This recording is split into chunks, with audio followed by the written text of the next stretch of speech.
Becoming a music icon requires more than just talent and looks.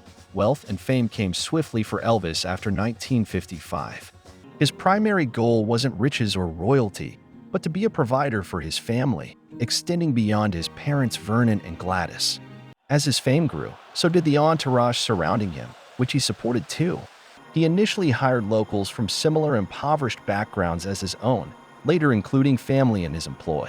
His cousins Junior and Gene Smith were the first relatives to join, and over the years nearly 20 family members were provided for at any given time, with many residing at Graceland. Author Elaine Dundee noted, from the age of 19, he became the sole breadwinner and support not only for his immediate family but also many of his kin. Elvis's deepest satisfaction came from supporting Vernon and especially Gladys, as he expressed to girlfriend June Wanico in 1956, "We were poor when I was coming up, real poor. My mama and daddy have made a lot of sacrifices for me, June. You can't imagine how good it makes me feel to be able to do something for them now." Elvis Presley's primary motivations were not solely artistic, but also stemmed from his role as a provider. He signed with Colonel Tom Parker, not just because of his talent management skills, but also due to his ability to secure financial stability for Elvis and his family. Elvis sought to break the cycle of poverty that had plagued generations of his family, including the Mansells, Smiths, and Presleys. By early 1956, Elvis recognized the positive impact on his finances and understood that Colonel Parker was instrumental in maintaining this prosperity. This allowed Elvis to focus on entertaining and perfecting his craft without worrying about the financial aspect. His manager, Colonel Parker, shared an obsession with money, which reassured Elvis that their interests were aligned. As Elvis's fame grew, so did the demands on him, taking a toll on his health. Despite this, he remained dedicated to providing for his parents, whom he saw as a priority over personal well-being. His intense work ethic led to over 230 shows in 1955 and national fame by 1956, but at the cost of his own health. This pattern continued into the 1970s when Elvis experienced similar exhaustion from touring. Despite the challenges that came with his newfound fame, Elvis remained humble and grounded in his purpose. He acknowledged the fleeting nature of success, saying the Lord can give, and the Lord can take away. I might be herding sheep next year. However, 1956 proved to be a transformative year for American culture, with Elvis Presley at its center. His impact on society was profound and enduring, solidifying his place in history as a cultural icon. In January, Elvis Presley introduced his debut single from RCA, Heartbreak Hotel, which catapulted him from a regional sensation to a national star. His first television appearance on the Dorsey Brothers stage show allowed the entire nation to witness the extraordinary talent that the South had been raving about for over a year. With hits by established artists like Perry Como, Rosemary Clooney, and Frank Sinatra dominating the charts in 1954 and 1955. Elvis's distinct style was a breath of fresh air for the younger generation seeking their own unique musical identity. Elvis's top singles in 1956, including Heartbreak Hotel, Don't Be Cruel, Hound Dog, I Want You, I Need You, I Love You, and Love Me Tender, solidified his status as a chart-topping sensation. RCA's investment of $35,000 paid off immensely as they sold 12.5 million singles and 2.75 million albums in Elvis's first year with the label. The success of Heartbreak Hotel, which became the first record to sell over 1 million copies for RCA within just 8 weeks, was eclipsed by the astounding sales figures of Hound Dog and Don't Be Cruel. By late 1956, Eddie Condon, a cosmopolitan writer, predicted that Elvis Presley might become the biggest sensation the music industry had ever seen. He compared the impact of musical legends like Bing Crosby, Benny Goodman, and Frank Sinatra to Elvis's phenomenal success, stating that all these achievements paled in comparison to the profound effect Elvis had on his fans. The young artist from Tupelo, Mississippi, with his signature sideburns, was truly revolutionizing the music scene of the time. Elvis Presley's star had risen meteorically, captivating hordes of young female fans. The first half of 1956 was particularly hectic. Elvis continued his relentless touring schedule while simultaneously jetting back and forth between New York and Los Angeles for television appearances. In this intense period, he performed an astounding 122 shows. After a concert in Jacksonville, Florida, Elvis collapsed unconscious in the parking lot, necessitating a trip to the hospital via ambulance. He was diagnosed with severe exhaustion and spent the night under observation. Cousin Gene Smith recounted that the doctor advised him to slow down, but Elvis, determined not to break his promises to his fans, left the hospital after just 12 hours. Though he downplayed the incident in front of his entourage, Elvis was deeply concerned about appearing weak. He even claimed that he had faked the collapse to rest his head on singer Anita Carter's lap. However, the grueling lifestyle of constant touring and his lifelong insomnia were beginning to take their toll, despite his youth. The national press began to notice his deteriorating health, with an August 1956 article in Cabaret titled, "Who the Hell is Elvis Presley?" highlighting the singer's lack of sleep, poor eating habits, and multiple collapses. Writer Leonard Bennett stated that despite not smoking or drinking, Elvis was remarkably exhausted, marveling at how he managed to stay on his feet.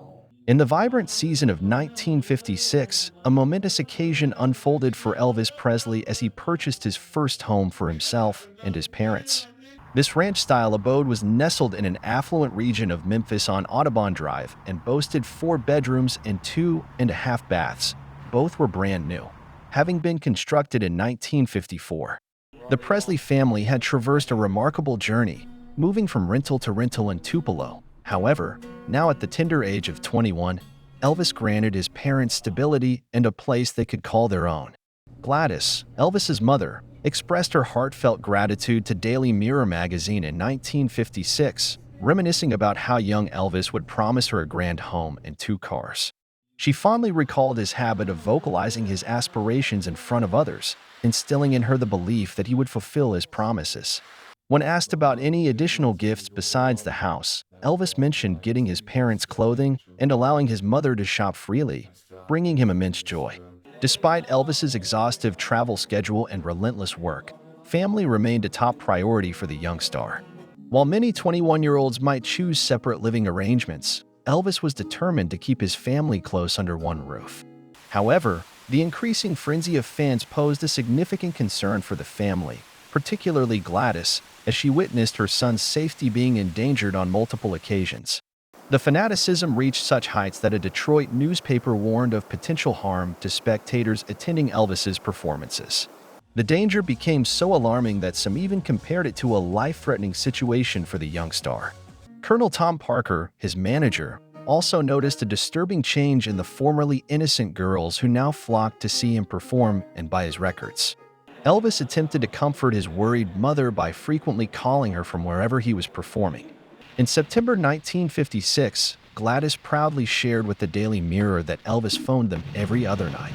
Throughout these trying times, the Presley family remained united, their bond unwavering despite the challenges brought forth by Elvis's meteoric rise to fame. Despite performing in only 22 events during the second half of 1956, Elvis Presley's busy schedule was mainly concentrated in August, accompanied by his girlfriend June Wanico. An extensive series of shows took place in Florida from August 3rd to August 12th, with 3 performances scheduled each day at 3:30 p.m., 7 p.m., and 9 p.m. June remembered the toll it took on Elvis, noting that his dark circles under the eyes were not due to makeup but rather exhaustion. She found the idea of 3 shows a day daunting after witnessing firsthand the rigors of touring and performing. The tour eventually concluded in New Orleans, with June fearing Elvis was on the verge of another collapse from overexertion. "We were all tired," she said, but Elvis was more than just fatigued. He was utterly exhausted.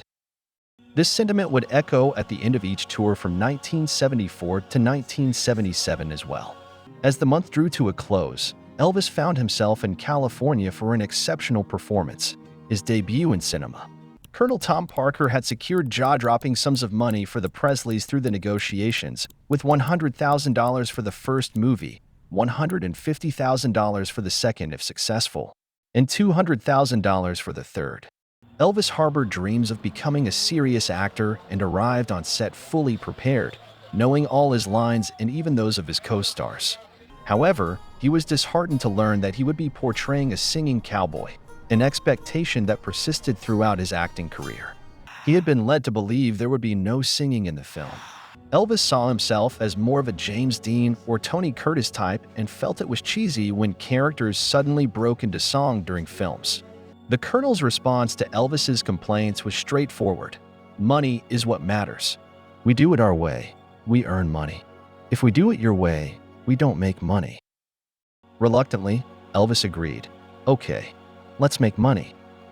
As Elvis evolved into a creatively driven entertainer refining his craft, he found himself at odds with the provider role he had committed to for his family. Unknown to him, figures such as producer Hal Wallace had decided from the outset that Elvis would never be a dramatic actor. Wallace later recalled, "We didn't aim to transform Elvis into a second James Dean. We signed him as the #1 Elvis Presley." In his new environment, Elvis struck up friendships with actors Nick Adams and Natalie Wood, both of whom had been close friends with James Dean before his untimely demise. Adams was surprised by Elvis's friendly demeanor and respectful attitude towards everyone on set. He noted how Elvis would greet each cast and crew member, no matter their position or job title, and address them as Sir, showing respect for their age and role. A technician working on set described Elvis Presley as the most courteous individual he had ever encountered in his two-decade career. This sentiment was shared frequently by those who worked with him during his filmmaking years. Elvis remained grounded due to the lessons instilled in him by his parents and his own experiences before fame. Unlike some of his peers, like James Dean, Elvis maintained a polite and respectful demeanor. In September, during filming, Elvis made an unexpected appearance on The Ed Sullivan Show. At first, Sullivan had been critical of Elvis, claiming him unsuitable for family viewing. However, he later invited Elvis onto his show after negotiating 3 performances at a record-breaking fee of $50,000. Over 60 million viewers watched this first performance, making up 82.6% of the TV audience. Elvis performed the theme song from his upcoming film, Love Me Tender, which became the first single to go gold even before its official release, an industry milestone. RCA received 1 million orders for the single within 2 weeks, and sales of another million followed shortly after. This rapid success saw Elvis holding the #1 and #2 spots on the charts simultaneously with Love Me Tender and Don't Be Cruel / Hound Dog, a feat never before achieved by any artist. The swift rise to fame was unparalleled, presenting new challenges for the record label, Elvis's manager, Colonel Tom Parker, and Presley himself. In the 1950s, Elvis Presley's unique style and energetic performances caused quite a stir, earning him the derisive nickname Elvis the Pelvis. Despite his dislike for this title, he could not change public perception. An article once reported that Elvis was warned by police to tone down the sensuality of his shows after 10,000 screaming teenagers reacted wildly to his suggestive moves in Hollywood. One critic even compared his performances to Nazi rallies for Hitler. Born into poverty in Mississippi, Elvis was simply a young man enjoying life and having fun. He did not believe he was corrupting the nation's youth through his actions. When asked about his fame by Nick Adams, Elvis spoke candidly about his lifestyle. He enjoyed going to movies, swimming, hanging out with friends, and courting girls. However, he always kept in mind that there was a higher power watching his every move. Elvis Presley, known for his strong religious beliefs, faced significant criticism from the media and critics regarding his faith. While his provocative lyrics and dance moves were unheard of in the mainstream music scene, these aspects of his performances caused quite a stir. Baptist preacher Robert Gray accused Elvis of spiritual degeneracy, causing the singer to break down in tears upon reading the harsh article by Gray. Friend Nick Adams defended Elvis, comparing him to other influential figures who faced similar backlash for being different, such as James Dean. The mid-1950s seemed to punish individuals who went against societal norms before allowing them acceptance. Elvis's impact on society and youth culture sparked a national discussion about juvenile delinquency, with many blaming him for his perceived negative influence. As a result, when Elvis made his third appearance on The Ed Sullivan Show, the camera only showed him from the waist up to prevent viewers from seeing his alleged obscene movements. In a surprising twist, that same night he performed the religious song Peace in the Valley, marking the first time such a song had been featured on the show. Elvis's television appearances revolutionized pop culture and solidified his status as a household name. In the midst of his illustrious career that lasted for 2 more decades, Elvis Presley's life had already reached its midpoint when he returned to his hometown, Tupelo. In 1956 for Elvis Presley Day at the Mississippi-Alabama Fair and Dairy Show. The town's warm welcome came as a surprise, with an announcer acknowledging the Presley family, stating, "I'm sure you know that the whole town is just wide open to the Presley family." Touched by these words, Vernon and Gladys could only respond with gratitude. The grandiose celebration was hard for Gladys to process as it brought back memories of their humble beginnings. She confessed that it made her feel uncomfortable to reminisce about their poverty while basking in the limelight. However, she and Vernon were beaming with pride as they watched Elvis being presented with a key to the city. During his trip with Elvis, Nick Adams discovered the remarkable humility of the Presley family. Spending a week between Memphis Audubon Roadhouse and Tupelo's homecoming, he was struck by how down-to-earth they were as they welcomed him into their pristine home, free from any liquor bottles. The decor spoke volumes about the family, with a picture of Christ in the dining room and Elvis's gold record for Heartbreak Hotel hanging proudly alongside his diplomas in the den. Gladys Presley served delicious meals that left Nick Adams craving more, and in the evenings, Elvis and his parents would sing spirituals together. Adams described the family as lovable, wonderful, sincere, and honest people, and was touched when Gladys told him she considered him like a son and welcomed him back anytime. Despite all the rumors about Elvis's diet, Nick recalled a simple lunch of peas, corn, sliced tomatoes, and milk as a staple for the king. As he grew older and more affluent, Elvis continued to appreciate vegetables that had been his mainstay when meat was too expensive in his youth. Gladys' priorities were clear during their time together. She emphasized that her son was raised to be friendly, honest, thankful, and faithful. Regardless of their financial situation, the Presley family foundation remained steadfast in these values. Despite the incredible success of Elvis Presley, his background musicians, Bill Black, Scotty Moore, and DJ Fontana, did not share the same fate. Initially, they received an equal share of earnings, but this changed under the guidance of Bob Neal. The new pay structure saw them receive $200 a week during work and $100 when idle. This drastic alteration left Black, Moore, and Fontana feeling like mere sidekicks instead of partners. Scotty Moore was particularly hurt by this change, believing that Elvis would never betray him. However, he later came to suspect that the Colonel, a significant figure in Elvis's life, had played a part in the shift. The Colonel showed no interest in promoting them as a group and instead aimed to keep the spotlight solely on Elvis. When Moore confronted Elvis about their unequal earnings, he was told that it was part of a deal with the Colonel.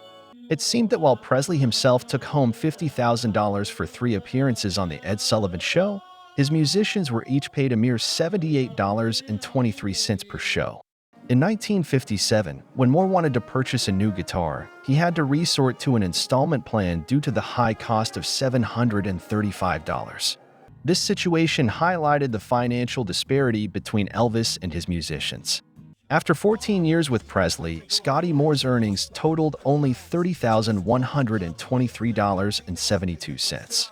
Despite this, Moore refused to blame Elvis for their unequal shares, emphasizing that he still held Presley in high regard even on his darkest days.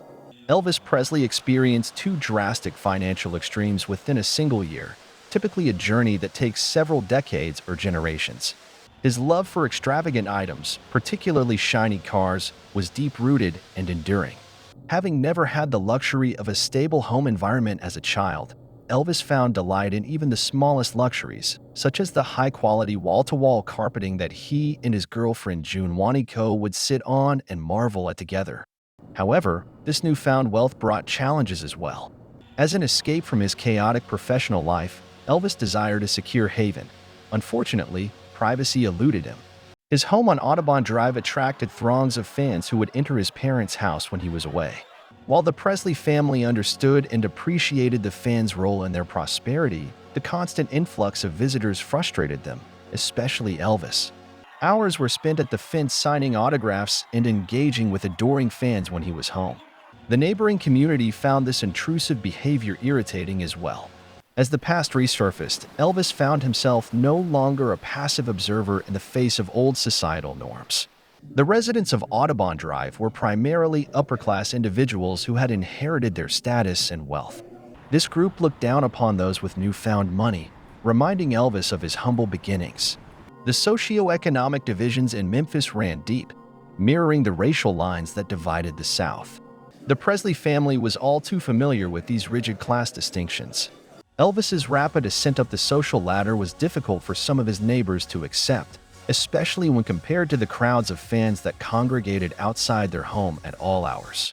Despite the tension caused by their lower-class background, Gladys Presley maintained her dignity and earned respect from those around her. However, this wasn't enough to appease the neighbors, who petitioned the Presleys to move away after Gladys began hanging laundry on a clothesline. Elvis was known for his reputation as a charmer among women, but many of them shared similar stories. They described Elvis as a man who enjoyed talking, kissing, and reading the Bible rather than pursuing more intimate relationships. This included Vegas showgirl Dottie Harmon, who spent Christmas with the Presley family and recalled their nightly Bible readings. Actresses Natalie Wood and Rita Moreno also experienced this side of Elvis, leaving them unsatisfied when he only desired clothed affection and conversation.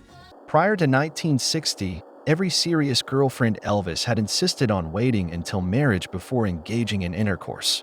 While this wasn't a rule for all women he met, it seemed to hold true for those he considered potential spouses. As Elvis embarked on filming Loving You alongside Dolores Hart, she described him as a charming and polite Southern gentleman. Their first on-screen kiss, however, required numerous takes due to her intense blushing. In King Creole, Elvis displayed increased seriousness and dedication towards his craft while shooting in New Orleans. Offset, the two would wait for their call in a hotel room where Elvis would read verses from the Bible and engage in meaningful discussions about their personal interpretations. Dolores was impressed by Elvis's familiarity with Scripture. Years later, when Dolores shockingly left Hollywood to become a nun, Elvis was among her permitted phone calls. He kept his message brief but heartfelt, expressing happiness for her decision and sharing that he was praying for her. During the filming of Loving You in 1957, Gladys and Vernon took their first trip to California to visit Elvis on set. They even had a small appearance in the movie. Sadly, Gladys' health began deteriorating, causing a delay in their journey. She was eventually admitted to Memphis Baptist Hospital for tests due to nausea and shoulder pain. The results were inconclusive, but her heart and liver were initially suspected as potential issues. During her 2-week stay, Barbara Hearn Smith stood by Gladys' side, yet no diagnosis was shared with them. In those days, discussing one's health or private information was considered taboo. With his mother's deteriorating health and increasing rumors of an impending military draft, Elvis discovered solace in a stunning hilltop residence. This magnificent 18-room mansion, constructed in 1939, would come to be known as Graceland, the place where Elvis would spend the remainder of his life.